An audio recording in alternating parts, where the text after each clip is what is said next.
Om Jananim Sharadam Devi Ramakrishnam Jagadgurum Padapadme Tayo Shritva Pranamami Muhurmuhu Namashri Yatirajaya Vivekananda Suraye Satchit Sukaswarupaya Swamine Tapaharine. Dear devotees, we are discussing Narada's Bhakti Sutras, that is, the celestial sage Narada's explanation about what is devotion in the form of aphorisms. So we are able to finish 5 sutras, 5 aphorisms. Then we are entering into the 6th sutra or aphorism. Yat gnatva matto bhavati, stabdho bhavati, and atmaramo bhavati. Here yat means which, gnatva, by knowing. Yat gnatva, by knowing which, matto bhavati, he becomes like an intoxicated person. Stabdho bhavati, he becomes like an inert object, means he is free from all activities. Atmaramo bhavati, he finds joy in his own self. So here, the nature of devotee has been explained in this sutra. In the previous sutra, the nature of a devotee is explained in negative sense. I mean, when I say negative, means what a devotee will not have, what a devotee should not possess. So here, what devotee is possessing, or the better way of putting is, the right way of putting is, the nature or the traits or the characteristics of the devotee is told. So yat gnatva means by knowing who is God, what is God, or prema and amruta, which has been referred in the previous aphorisms. So by referring to that prema and amruta, so the sage or author is telling that by knowing God, that he is the form of prema and amruta, so he becomes intoxicated person. Why? Because the God is full of love. His God is with full of mercy. His God is with full of compassion.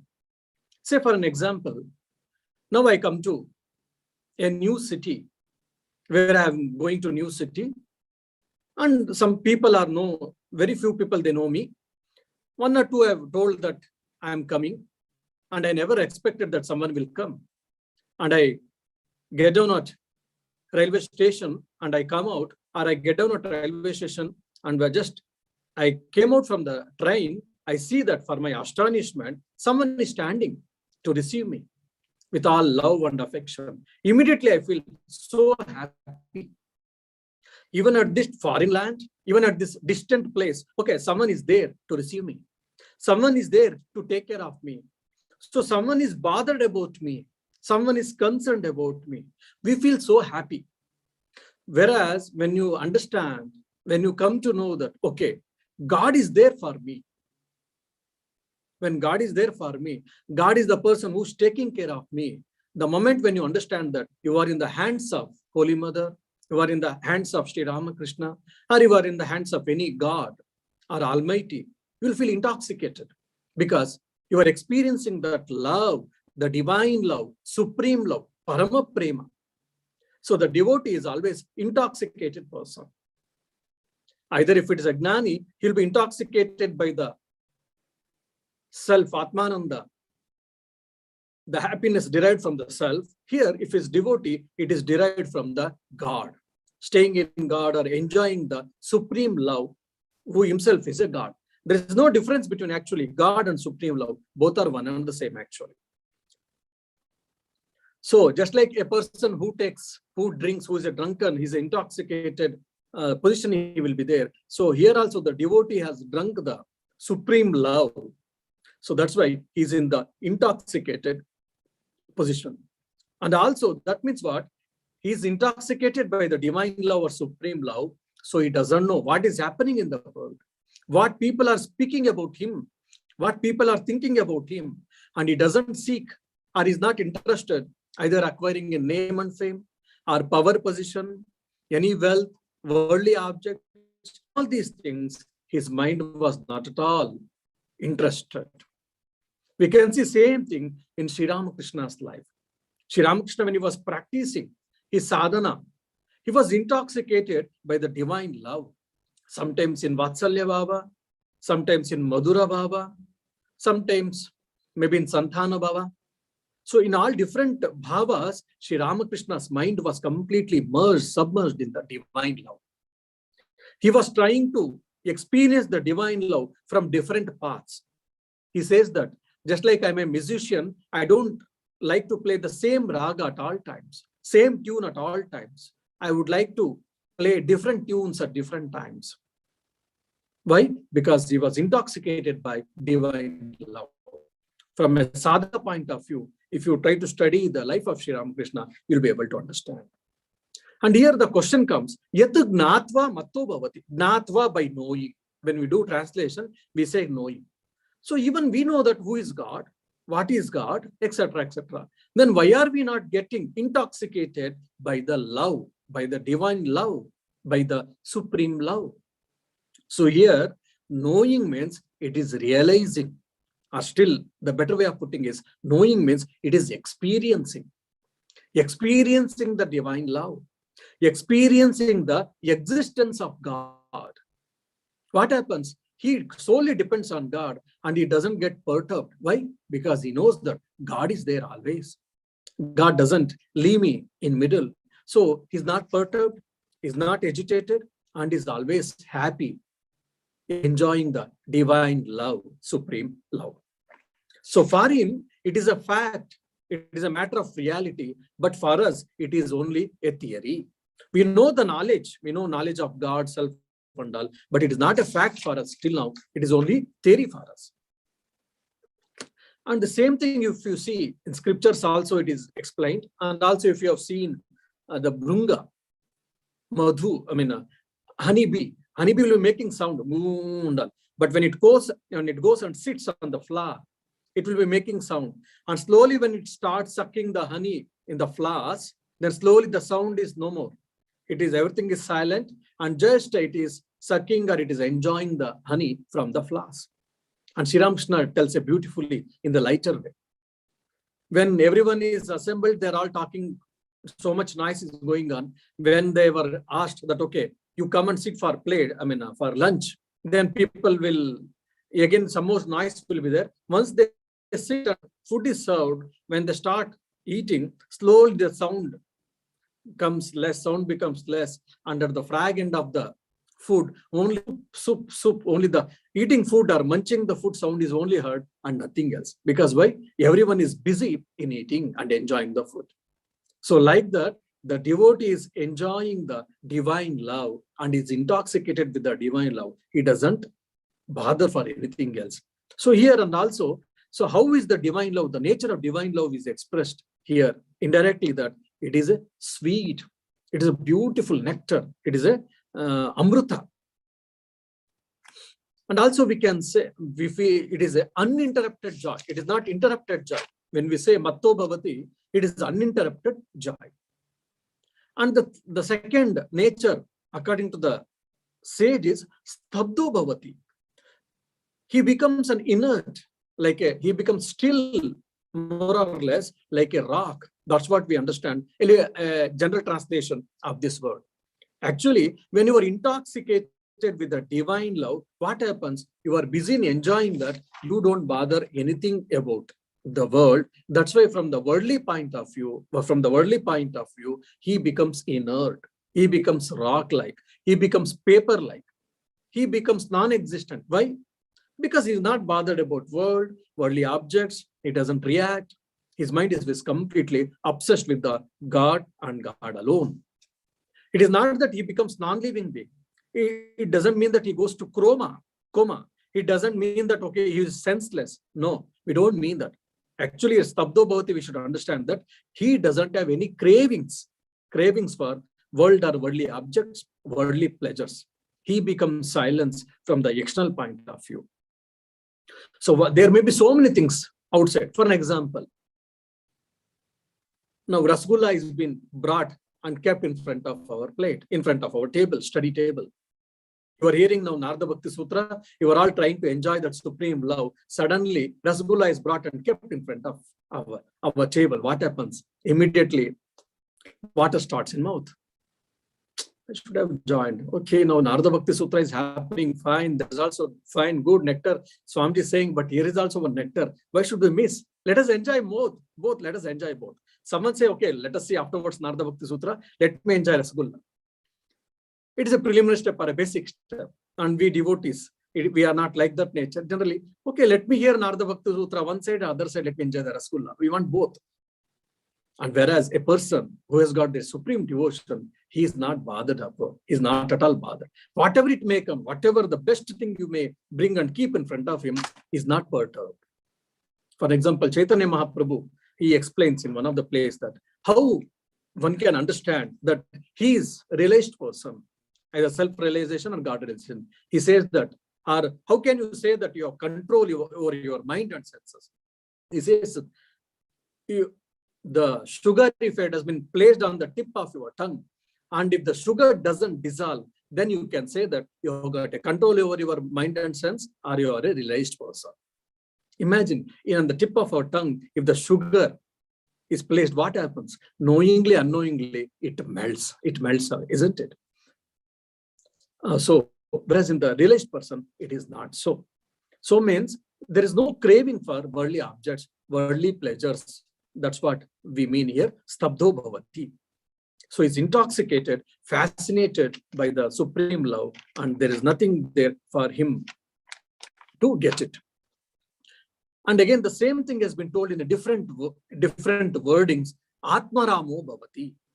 He is enjoying himself in the self, either in the individual, in his own nature, or in the supreme self. Both are one and the same, because the Lord himself says, Gnani and Bhakta, when they meet together, when they meet at the end point, both are same. We can see in the Bhagavad Gita, same ideas also can be seen very clearly in the life of Sri Ramakrishna and teachings of Sri Ramakrishna and Vivekananda. So, either who is established in his self or who is established in the God is Atmarama, means he is enjoying in the self. For an example, for our enjoyment, sometimes we need some things. Otherwise, we may feel bored. Life will become monotonous. I think many times when I in India, when I had been to college, after my talks, when there was question sessions, they said, Swami, we feel sorry for you. Right? See, at least for us, we can have a choice in our clothes, but we understand that there is no choice in our clothes. Every day, same color clothes you have to wear. And at least, instead, I'll get up and I will pray, or if I'm not interested, I'll see TV. If I'm not interested, I'll go for a walk or whatever. But in your case, we hear that you don't have any choice. As soon as you get up, you have to finish your ablutions or whatever, and you have to do prayer, you have to do meditation, and you have to have a disciplined life. There is no option for you, it seems. There is no choice for you, it seems. We feel very sorry for you. I think you are losing many things in the life. We feel that. Then I used to say, actually, I am feeling sorry for you people. You are losing many things. What is that? In the name of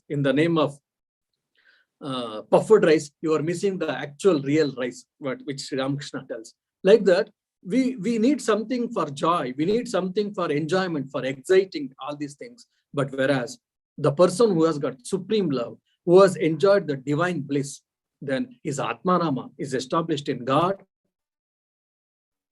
or in the self. So he doesn't crave anything and he doesn't need anything happy. That's what here says. The Bodhisattva he attained after his enlightenment, he stayed in the joy, in the bliss for 7 days continuously. Then only when mind came down, then he started preaching. Dharma Pravartana he started in Varanasi, near Varanasi, we all know that. So same thing we can see even in Sri Ramakrishna. After the experience of Nirvikalpa Samadhi, he continued till 6 months. And even Swami Vivekananda also, as a Naren, he wanted to enjoy that supreme bliss. He wanted Nirvikalpa Samadhi. He said, "Oh Master, please bless me that I should always stay in Nirvikalpa Samadhi. Once in a while, my mind should come little down, and so that I can have a morsel of food." Here is a Swami. That means he has got a sense of taste till, because he wants to eat rasgulla, probably. Or he wants to eat food, so he wants to enjoy, you see. He wants Nirvikalpa Samadhi. At the same time, he wants to relinquish, enjoy his food. That's why Naren is asking Sri Ramakrishna. No. Why he prayed that his mind should come down and should have some morsel of food or little food, so that his body will be retained and he'll be able to enjoy or experience the Nirvikalpa Samadhi. And whereas we see that Sri Ramakrishna rebukes him, I thought you'll be the big banyan tree, but you are becoming a small boat. What does it mean? For any of us, if you had asked, probably Sri Ramakrishna said, oh, beautiful. Yes, maintain and let Mother bless you so that you attain Nirvikalpa Samadhi or Moksha in this life. For many of devotees, he did bless. But in Vivekananda's case, Naren's case, he said, I thought you become a big banyan tree and you have become such a narrow-minded. What does it mean? That means what? You have come, you have descended on this earth, not for your self-realization, not for your liberation. You have come to emancipation of the world. You are supposed to be just like a big steamer, like you are supposed to carry many people. And trying to see the divinity instead of inside, you are supposed to see the divinity or God in every being and serve the mankind. For that you have come, so don't forget it. That's what Swami Vivekananda means. So whoever has tasted the supreme bliss, they don't need anything else. They don't want anything else. The same thing, I think once in one of my lectures also, I did mention about this thing. That one Swamiji recently, maybe 2 months before he passed away, his name is Swami Kamalananji. Swami Kamalanji, he was in Alsur and I was blessed to have few days with him or few years with him. And 2 or 3 years before, from Alsur, Bangalore, he came to Kashi, our ashram, and he was leading a retired life. When I was in Alsur, before that he had a heart operation, he had a bypass, and he had a high diabetic, BP, and all these things were there. And suddenly one day he had a severe heart pain. Then he felt that there may be a heart attack or whatever. So immediately we rushed to the hospital, and for 5 days we were kept, and a lot of angiogram was done, so many other tests, everything was done. But all this time he was very composed mind. He was never agitated, he was not perturbed, and he was even cutting jokes with me or with the doctors sometimes. And just I had joined, I was a novice, maybe 2 years I had over probably. So it was a great experience for me. See, first of all, even for something, if someone asks us to go to hospital, immediately hundreds of thoughts, it creeps into our mind. What might have happened? Why doctor told me to check? What is the report? What is this? All these things we boggle.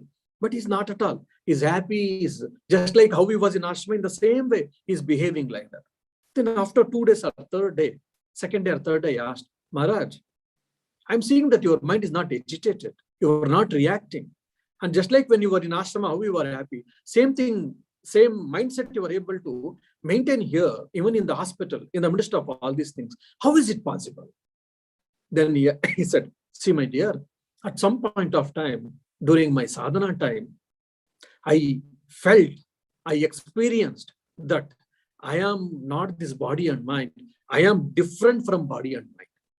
So that experience has given the tremendous confidence in me, tremendous faith in me that I am not the body and mind. That is the reason, whatever it happens, all these things, my mind is not getting disturbed. You see, at some point of time in his sadhana, just he had an experience, iota of experience fixed. At fraction of a second or fraction of a few seconds, he had an experience that I am not the body and mind, I am suffering, I am suffering from body and mind. That has taken care of his whole of his life. And in life of any great devotee or any monks, this at some point of time, some experience will be there for all these people. That's why they'll be able to hang on to this sadhana. There may be sometimes difficulties. They have to struggle spiritually and externally, internally, all these things. But still they'll be able to hang on to these things, and they'll be able to go. How? Because at some point of time, every one of us, we might have enjoyed, we might have tasted, we might have felt or we might have experienced the divine bliss, or the bliss derived from the self. That's why we are able to hold on to this spiritual path. But whereas Atmaramo Bhavati, in the case of devotee, he is completely merged in the God's love or in the self. That's why he is completely happy, blissful. At any time or at all times, he is happy, is blissful. That is the nature of devotee. That's why we can see in life of Sri Ramakrishna, he practiced sadhana, he had a vakulata, but he had never had a morose face. Holy Mother says that, I have never seen Sri Ramakrishna in morose face. Swami Akhandanji also tells, at whatever it may be, even when he was cancer had and he had only their skins and bones were left in his thing, almost he was shrunken into half of his size, but still his face was shining with all smile and divine radiance. He was never morose. He was never morose. Even Swami Akhandanji also explains about Sri Ramakrishna, his experience. So why? Because Sri Ramakrishna, again, from the sadhaka point of view, from the spiritual point of view, if you see, he has experienced that divine is Atmarama. That's why he was never morose that I have got a disease, or I have got this, or I have got that, or he has liked me, or she has disliked me, etc., etc. He had never complaints probably, and he was never morose. That is the beauty of devotion. So that's why we should be devotees, why we should seek God, why we should seek liberation, because it is full of positivity, it is full of bliss. That's why we are supposed to seek God, or we are supposed to seek the self. In the worldly things, yes, we do get some pleasure, we do get some happiness, but it is temporary. Whereas in the God or in the self, it is permanent, it is eternal, and it is complete. That's what the nature of devotee who has experienced the God or the Almighty. That is the nature of the devotee as explained by Narada. Now, 7th sutra, we shall go. Na kamayamana nirodharupatvat. Sa means bhakti. Bhakti is strilinga, feminine gender. In the Sanskrit, sa means bhakti. So sa means bhakti, the devotion, not kamayamana, require anything else. Why? Nirodharupatvat, being the nature of control. Means two things has to be understood here. Devotion does not require anything else. It is independent in itself. For example, for my sustenance, I need money, I need clothes, I need shelter, I need food, I need so many things for my sustenance, for this physical existence, for this physical sustenance. Whereas for devotion, it doesn't need anything. It is independent in itself. It is complete in itself. This is from philosophical point we can understand.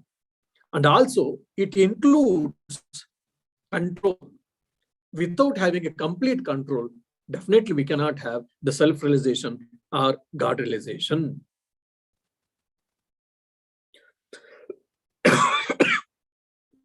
And he's telling that to have the devotion, the Narada is telling Nirodharupatvat means if you would like to have a devotion, that complete devotion, then definitely from the sadhaka point of view, you should have a control over your senses. You should have a control on your body. You should have a control on your mind. You should have a control on your desires. You should have a control on your restlessness of the mind. For us, it is a sadhana. And for a siddha, and for the devotee who is already established in this path of devotion, for him, it will be natural. The control over the senses, control over the mind, control over the intellect, thoughts, emotions, it is a natural for him. We can see beautifully in the life of Shuka Maharshi. When Shuka Maharshi, his father, Vedavyasa, he told that, I have taught whatever I know, all I have taught you all that. Now you go to King Janaka's court. King Janaka, and he's a great Brahmagnani, you try to learn Brahmagnana. Okay. Then the Shuka, he went and because he went in front of the palace door. For an example, you go to someone's house, until otherwise they call you inside, you generally don't go as a courtesy. So similarly, Shuka Maharshi went to the palace door and he stood there and no one invited him. Since no one was invited, he was standing outside. One day, so many people coming, going, soldiers are coming and going, ministers are coming and going, even Janaka's relatives are coming, outside people, because it's a palace, so many ambassadors from the different, probably countries, officials, they are all coming and going. No one has talked with him and no one has invited him to come inside. So Shukamani was staying outside in front of the house, in front of the palace. And he never thought that, Hare, I'm a great person. I'm a great spiritual person. And I'm the son of great sage Vyasa. And how these people can ignore me? No, he was just waiting. 1 day over, 2 days over, 3 days over. I think 3rd day or 7th day, King Janaka himself comes with all the great pomp and show, with all the big band and probably kumbha and all these things. Then water was poured on the feet and he was welcomed inside. And he was given a ritualistic bath and he was fed nicely with a sumptuous meal. And when this 3 days or 7 days when he was not, no one was bothered about, or he was not invited, he was not morose, or his mind was not disturbed. One thing. And afterwards, when with all great pomp and show, with all great respect, the king himself came with his officials and ministers, and he was taken with all the paraphernalias. Then also, he never felt happy or he never felt boasted himself. Oh, now I think Janaka understood my greatness probably. That's the reason he's taking me. No, there also he never enjoyed. Earlier he was never morose. His mind was calm. Then after feeding them, King Janaka asked, oh, dear sage, why did you come? How can I help you? How can I serve you? He said, I'm a Shuka Muni, I'm a Shuka by name, and I'm a son of Veda Vyasa. I have come on my advice of my father. I would like to learn the Brahmagnana, Atmagnana from you. Then he said, oh, is it? Okay. He said that he gave a bowl which is fully filled with the oil. It is with its full brim, and there is even if you probably 2 or 3 drops of oil, if you put it, it flows, overflows. So much oil has been completely filled with that, and it is given to Shukamuni. And he says, and the king says that you in the king palace in the big darbar hall, he says that you go 1 round and come. Then okay, he was holding there, and just he started moving, and the king gave a signal, and there's a big dance going on in the king darbar. So many people are playing drums, some are playing some music, and girls, and sometimes they're expressing their reactions. In the midst of this, the Shukamuni is holding that oil bowl and just is circumambulated. Not a single drop was dropped. I mean, not this single drop was spilled over the earth. So after that, he handed over to the person. Then the king Janaka said that, my dear, already you have learned Brahmagnana, you are a Brahmagnani, and your father, whatever has taught is complete, and I have nothing to say or I have nothing to teach. Why? Because he was a Brahmagnani, he had a absolute control of his mind and senses. There is a great music is going on, someone is beating drums, and someone is singing, someone is playing music, and someone dancing. His mind never disturbed. Generally, what is happening? We generally try to see at least from the side of our eyes. Or you say that, okay, no, if I see probably the oil may lose.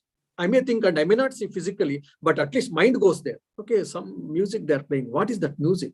What is that song? What is the tune? Or what is the instrument they are playing? And how many people are sitting?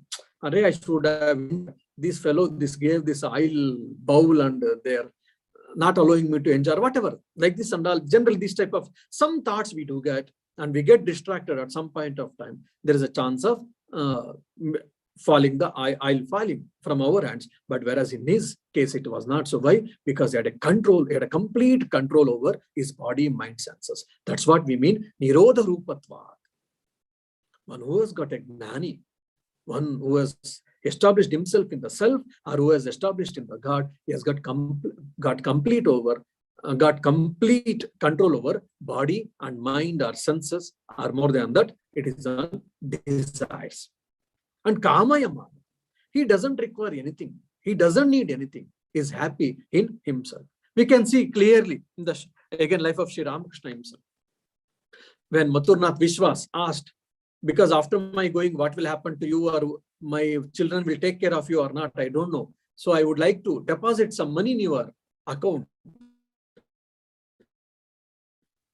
Oh, if someone would have approached us, oh, thank you, we are very kind of you, so kind of you. Please, I will give my account details. Please deposit the money in my account. Or you create the account and you deposit. And Madhunath Vishwas said that, okay, I will write some acres of land in your name so that you take care. Sri Ramakrishna went to beat him. You Sala, you want to spoil my devotion towards mother. Means he doesn't want to acquire anything because he was complete in himself. If one is, he was totally dependent on mother and he was complete in himself, he doesn't have any desires, he doesn't have any needs. That's why he doesn't need it. So here we can say, na kamayamana. It doesn't require anything else. Devotion doesn't require anything else as a path, as a means. It is a complete in itself. Sa, that is devotion. And who has got devotion with full of completeness, he doesn't need anything else. He doesn't crave for anything. Means it is nothing but parabhakti, the supreme devotion. Vaidhi Bhakti or Gaudi Bhakti is the beginning, preliminary Bhakti, and when it has been matured, that is called Parabhakti, supreme devotion. So here, that is called supreme devotion. Actually, there are 4 types of devotees: Artha, Jignasu, Artharthi, and Gnani. So here, Sana Kamayamana Nirodha Rupatvat, that refers and not for Artharthi. What does it mean? Let me try to explain in the next class. Thank you. Om Shanti Shanti Shanti. Hari Om Tat Sat. Shri Ram Krishna Arpanamastu.